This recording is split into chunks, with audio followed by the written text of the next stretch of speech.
তাদের ইউনিভার্সিটিতে ইউনিভার্সিটিতে র্যাঙ্ক নেই।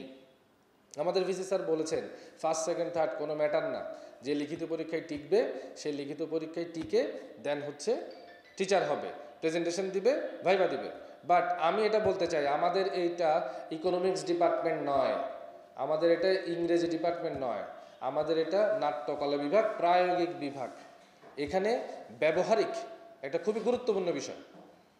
আপনি ফার্স্ট হয়েছেন লিখিততে, কোনো সমস্যা নেই, বাট আপনি সংলাপ বলতে পারেন না, আপনার বলার ভঙ্গিমায় শুদ্ধতা নেই, তাহলে সেই জায়গায় কিভাবে এই টিচার আরেকজন যারা নাট্যকলাতে পড়াশোনা করতে আসবে, নাট্যকলার যে ভিত সেটাকে সে শক্ত করবে কিভাবে? এটা আমার প্রশ্ন। যেই ছেলে যেই একটা সুর জানে না, একটা তাল জানে না, লয় জানে না, তারা কি জানে না আই ডোন্ট নো, বাট এই যে প্রবলেম, এই যে ব্যবহারিক পরীক্ষাটা, এই পরীক্ষাটা কোথায়? আপনি যদি বলে থাকেন, আমি আমাদের সম্মানীয় ভিসি স্যারকে বলছি, আপনি যদি বলে থাকেন যে আপনি স্বচ্ছতায় আছেন, তাহলে সেখানে আমাদের প্রশ্ন আছে।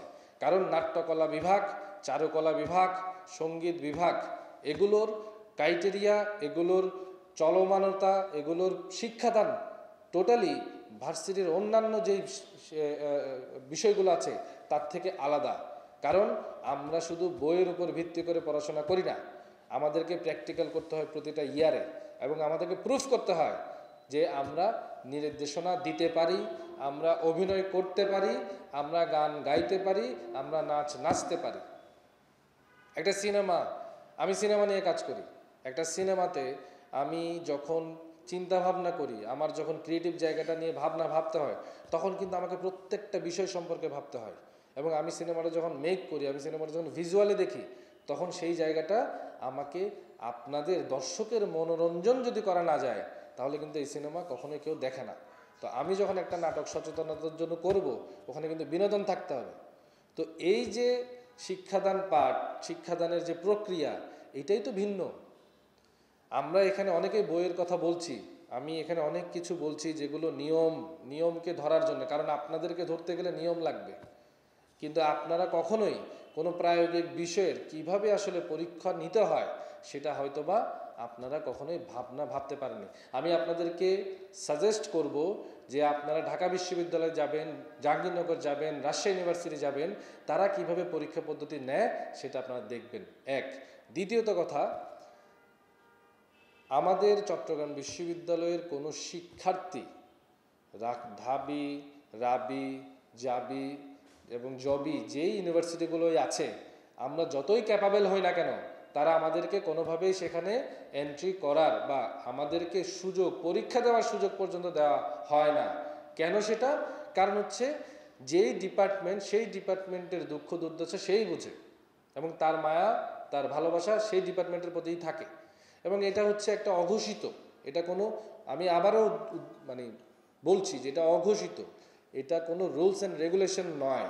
কিন্তু যেই যার ঘরের থেকে যে বাস করে বের হবে, সেই তার ঘরের কি অবস্থা, টিনটা কোন দিকে ফোটা সে জানে, সেই তখন সেটা উন্নত করতে পারবে। তো অনেক কথাই বলেছি, মূলত বিষয় হচ্ছে যে এবার নিয়মে আসি। আমাদের যে পরীক্ষা হচ্ছে, যে এক্সটার্নাল এসছে, ওনারা বাংলা বিভাগ থেকে এসছে, নাট্যকলার একজন প্রকৃত এবং যার অনেক জ্ঞান আছে, যিনি জানেন এই ধরনের কোনো এক্সটার্নাল আমাদের আসেনি। আমাদের দুইজন এক্সটার্নাল এসছে, দুইজনই বাংলা বিভাগ থেকে, এবং আমাদের যিনি চেয়ারম্যান ছিলেন উনিই শুধু একমাত্র ছিলেন। এবং ভিসি স্যার আমাদের সবার সামনে বলেছেন, নাটকের কোনো কিছু আমি বুঝি না, কিন্তু নাটক দেখতে, বলতে, শুনতে আমার ভালো লাগে। তাহলে এই ভালো লাগাটা কিভাবে আসে? যে হচ্ছে প্রকৃতভাবে গান পারে, ওই গানের সুরটা জানে, তখন শুনলে স্যার ভালো লাগে। এটা কখনো আপনি বলতে পারবেন না যে যে ভালো লিখেছে সে ভালো বলতে পারবে, সে ভালো গাইতে পারবে, সে ভালো অভিনয় করতে পারবে। সো দ্যাট এটা নিয়ে আমার একটা প্রশ্ন।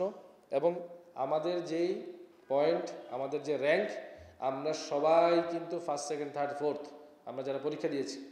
তো সেই জায়গা থেকে সেটাকে ভালোভাবে তদন্ত করা হোক।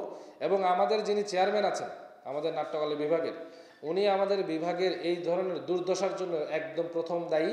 এবং আমি আপনাদের মাধ্যমে দেশবাসীকে বলতে চাই, নতুন দেশ, নতুন সূর্য, নতুনভাবে আমরা সব দেখছি। আমরা কোনো অনিয়মের বিরুদ্ধে যেতে চাই না, অনিয়মকে আমরা হাটিয়ে দিয়ে দেশ থেকে আমরা দেশটাকে স্বাধীন করেছি। তাহলে সেই ক্ষেত্রে একটা বিশ্ববিদ্যালয়ের মতো জায়গায়, যেটা সর্বোচ্চ বিদ্যাপীঠ, সেখানে যদি এই ধরনের অনিয়ম হতে থাকে, তাহলে কিভাবে আমরা সামনের দিকে এগিয়ে যাব? এটা আমার প্রশ্ন রইল।